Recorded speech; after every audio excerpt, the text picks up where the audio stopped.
아니 약간 사회가 본다면 사회자 사회 보거든요. 지금부터 도로교통공단 자회사 노동자 파업 문제 해결을 위한 추경 예산 편성 촉구를 하는 기자회견을 우리 윤종호 의원님 모시고 진행하도록 하겠습니다. 먼저 우리 윤종호 의원님 모두 발언 먼저 듣도록 하겠습니다. 예, 네, 진보당 원내대표를 맡고 있는 울산 북구의 윤종호 의원입니다. 4만 원 때문에 노동자들이 437일 동안 투쟁을 하고 있습니다. 요구는 단 하나, 정부 방침대로 식대 14만 원을 지급하라는 것입니다. 이 투쟁이 437일이 된 이유는 도로교통공단과 그 자회사인 도로교통공단 도로교통안전관리 주식회사의 책임 미루기 때문입니다. 도로교통공단은 공단의 직고용 실무직 노동자들 식대를 안 주고 있으니 못 준다는 핑계를 대고 있습니다. 공단이 환경미화원 경비 노동자들에게 식비조차 주지 않고 있으면 부끄러운 일 아닙니까? 자회사인 도로교통안전관리는 도로교통공단이 100% 지분을 갖고 있기 때문에 도로교통공단에 허락 없이는 돈이 있어도 줄 수 없다고 합니다.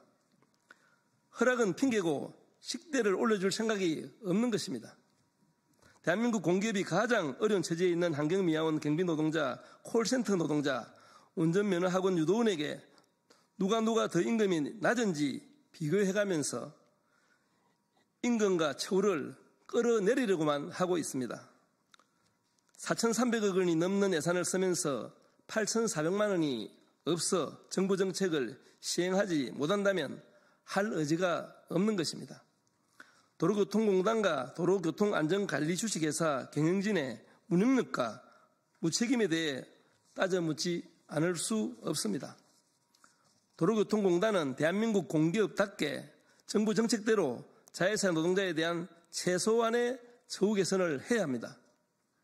지난해 12월 예산안 심의에서 자회사 노동자들과 도로교통공단 실무직 노동자의 식대 문제를 해결하기 위해 예산 증액을 요구했습니다. 하지만 당시 국민의힘이 예산 증액을 거부하며 예산 삭감 예산만 통과되었습니다. 윤석열 정부에서 시작된 민생경제 악화가 12.3 비상계엄으로 더욱 심화되고 있으며 트럼프 정부의 등장으로 대내의 불확실성이 증가하고 있습니다. 정부의 적극적인 대응을 위해서 추경 예산을 시급히 편성하여 불확실한 경제 상황에 대비해야 합니다. 불확실한 경제 상황에 대비하는 과제 중 미룰 수 없는 것이 내수경제 활성화이며 이는 노동자의 소득이 증가해야 달성할 수 있습니다. 정부가 내수경제 활성화와 노동자의 소득 증대에 대해 가장 모범을 보여야 합니다.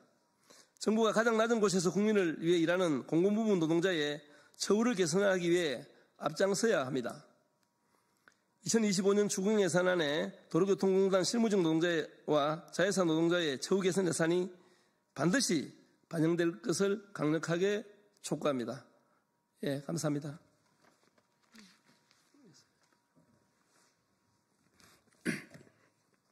예, 안녕하십니까.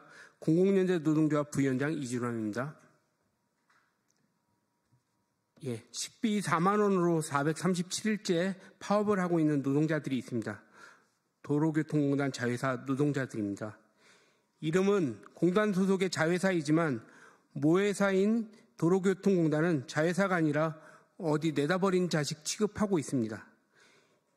이름만 정규직이지 용역 시절보다 더 못한 취급을 받고 있습니다. 정부에서는 자회사든 모회사든 식비에서만큼은 차별하지 말고 14만 원을 지급하라는 지침을 만들었습니다. 이른바 복지 3종 세트라 불리는 식비, 복지 포인트, 명절 상여금을 자회사 용역계획에 반영할 것을 권고하는 지침입니다. 그런데 유독 도로교통공단만이 이를 지키지 않는 이유가 무엇입니까? 식비 4만 원이 그렇게 해결하기 어려운 문제입니까? 식비 14만 원이 모든 공공기업의 국룰이 된 지가 언제인데 아직까지 해결하지 않는 도로교통공단은 도대체 어느 나라 공기업인지 알 수가 없습니다. 지침을 마음대로 해석하는 공기업을 그대로 놔둬야 합니까? 도로교통공단은 용역 시절 지급하고 있던 식비도 주지 않다가 노동조합을 만들고 투쟁하자 선심 쓰듯 10만 원의 식비를 주었습니다.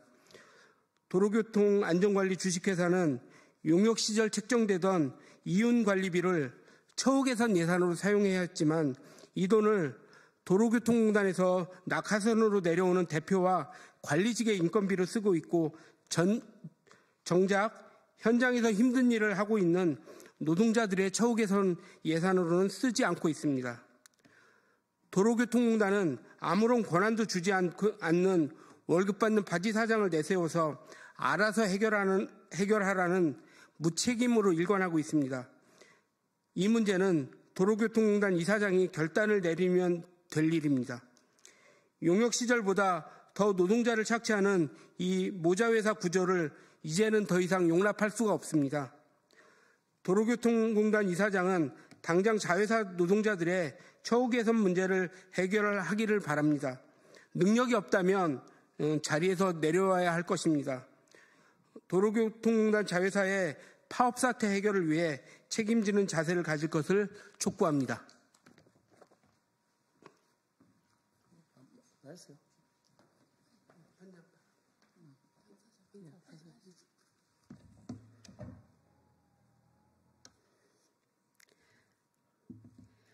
공공기관인 한국도로교통공단 자회사 직원으로 근무한 지 5년 차입니다.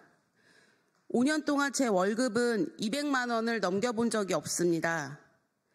저는 공단 직원들과 마찬가지로 9시 출근, 6시 퇴근하는 직장인입니다.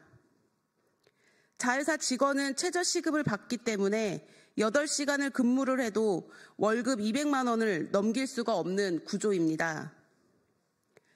이런 회사에서 23년도에는 6개월간 임금 체불도 발생되었습니다. 임금 체불은 회사에 돈이 없어서 그리고 모회사인 한국도로교통공단에서 최저임금 인상분을 예산으로 반영해주지 않아 발생된 문제라고 했습니다. 하지만 그 말은 거짓말이었습니다. 자회사에는 이익잉여금으로만 5억 넘게 있었습니다. 잉여금은 직원들 근무복을 규정보다 적게 지급하고 제때 승진을 시키지 않아 생긴 급여 차액, 근로환경 개선에 사용할 관리비를 집행하지 않고 남긴 금액입니다. 노조는 자회사 노동자에게 마땅히 사용할 금액을 아낀 것이니 잉여금의 일부라도 직원들에게 분배할 것을 자회사에 요구했으나 모회사인 공단 승인 없이는 불가하다고 합니다. 모회사에 한국도로교통공단에 요청했습니다. 최저시급 받는 자회사 노동자들 처우 개선에 사용할 수 있도록 허락해달라고 했습니다. 최저시급 받는 자회사 노동자들 한 달 밥값 10만 원으로 해결이 안 되니 정부 지침인 밥값 14만 원 보장해달라고 했습니다. 안 된다고 합니다. 모회사에서 19년도에 직고용된 실무직인 미화, 경비, 직군도 최저임금에 밥값 지급도 안 되고 있는 상황에서 자회사는 밥값을 지급하고 있고 형평성에 어긋나기 때문에 식대비 4만 원 인상은 불가하다고 합니다.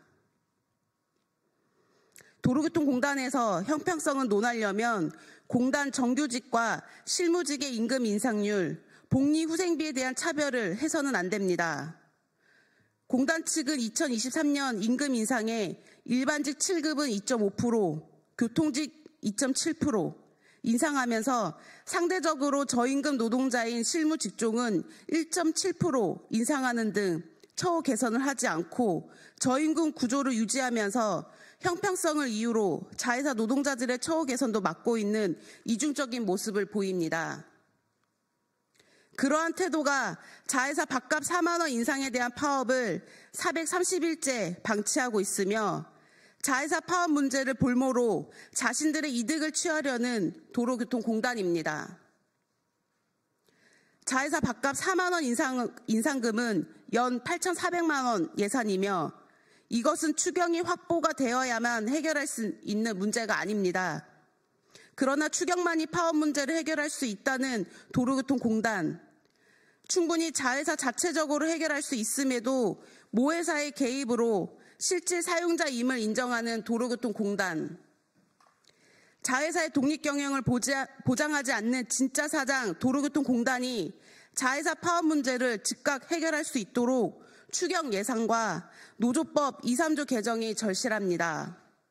또한 모회사, 자회사 구조적인 문제가 해결할 수 있도록 생생한 보도 부탁드리며 발언 마치겠습니다. 감사합니다. 도로교통공단은 형평성 핑계로 장기 파업 여성 노동자들을 외면 말라.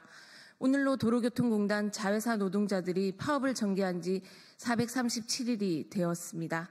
모회사인 도로교통공단은 자회사 노동자들의 식대비 14만 원, 정부 지침 이행 요구를 묵살하고 실무직이라는 공단 정직원과 차별적인 노동구조를 만들어 그들과 형평성을 말하며 1년 넘게 문제 해결을 미루고 있다.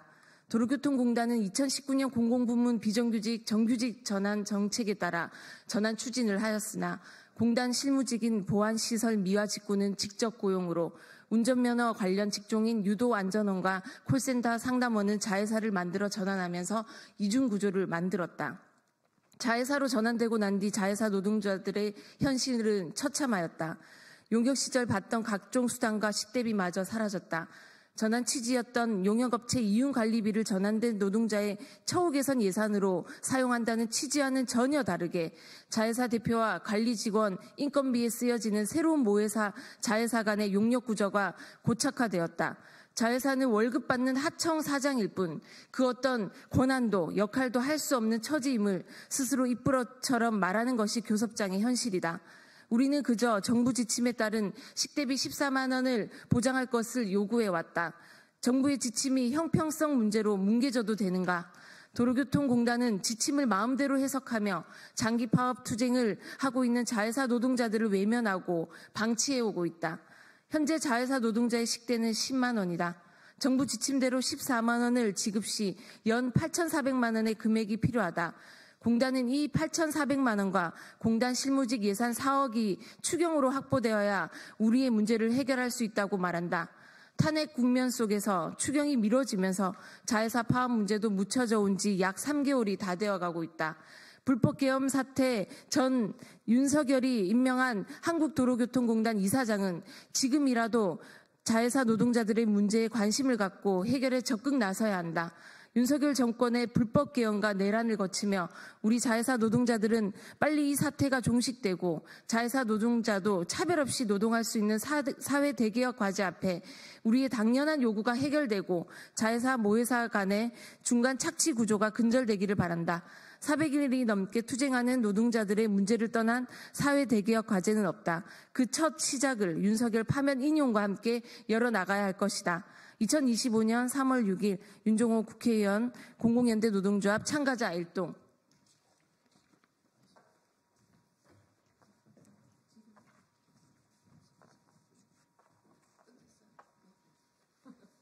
네, 수고했습니다.